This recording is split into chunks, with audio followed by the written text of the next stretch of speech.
आपको तो वाकई सच में बहाना मिल गया कोरोना का। आपके लिए तो ये बहुत जबरदस्त चीज हुई हुई है। मैं अब मुझे अब किसी को कहने के लिए कि भाई नहीं आ सकती या तुम मत आओ क्योंकि दोस्त यार तो ऐसे ही हैं, कब जब कहना होता है कि भाई तुम मत आओ तो हम कह देते हैं कि भाई मत आओ, इस वक्त मैं कुछ और कर रही हूँ। तो अब मुझे कोई बहाना नहीं सोचना पड़ता, ना कोई आता है ना मैं कहीं जाती हूँ। अच्छा टेल मी, बट एक चीज और भी हुई है कोरोना के साथ। चले आप तो खुश हैं, and I think the reason is because आप अपने आप से बहुत सारी बातें कर लेती हैं, कह लेती हैं, but not a lot of people are like that. बहुत सारे लोग ऐसे नहीं हैं। उनके लिए कोरोना बड़ा खतरनाक है, इन द सेंस खतरनाक इस सेंस में भी है कि बाहर जाते हुए भी मुश्किल है और बाहर से आते हुए भी मुश्किल है, फिर घर में रहते हुए भी मुश्किल है, फिर एक अजीब सा डिप्रेशन सा हो गया लोगों को। Isn't it true? Absolutely I agree. कुछ दोस्तों से मेरी बात हो रही थी एक्चुअली। पेंडेमिक्स, जब हम लव पेंडेमिक इस्तेमाल करते हैं ना, तो उसका मतलब ही यही होता है कि एक तो वो बीमारी है जो बहुत तेज़ी से फैल रही है और जानलेवा है, जिससे बहुत सारी अमवात का खदशा है। ये तो एक ऑब्वियस सी बात है।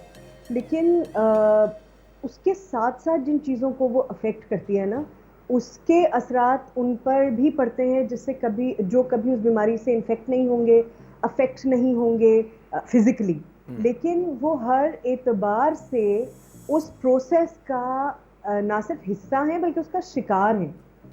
क्योंकि ट्रू। जो लोग फिजिकल एलिमेंट तो आपको नजर भी आती है ना, मतलब तकलीफ में है, आपको सांस नहीं आ रहा, आपका टेस्ट पॉजिटिव आया है, आप क्वारंटीन में हैं क्योंकि आप अफेक्टेड हैं। अब वो तमाम लोग जो अफेक्टेड नहीं हैं लेकिन उनको घर में रहना है हिफाजत के तहत, it can be very very suffocating for people, क्योंकि इट हम इज। सोशल एनिमल्स हैं ना। या हमको लोगों से मिलने की जरूरत पड़ती है हमें। और छोटी छोटी बातें, जैसे I am a big hugger, I am like everybody says I am the mama bear, because मुझे लगता है कि जप्फी जो होती है, जादू की जप्फी, वो एक्चुअली थेरेप्यूटिक होती है। यस इट उसका इज। वो एक उसके साइकोलॉजिकल रीजंस हैं। और ये मजाक के अलावा बात है कि वो no no no, you seriously right, जादू की जप्फी यू राइट, होती इट इज ट्रू। है। बल्कि गो ऑन प्लीज प्लीज।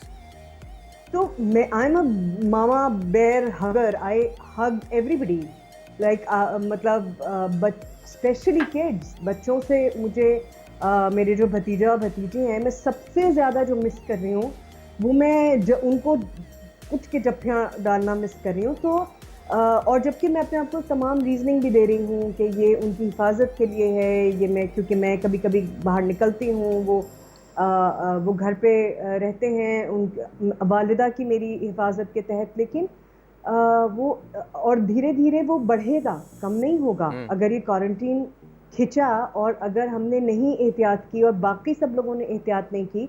तो वो लोग जो ऑलरेडी किसी न किसी तरह मैनेज कर रहे हैं इस क्वारंटीन को इमोशनली साइकोलॉजिकली, उनके लिए ये मुश्किल होता जाएगा क्योंकि ये खिंचेगा।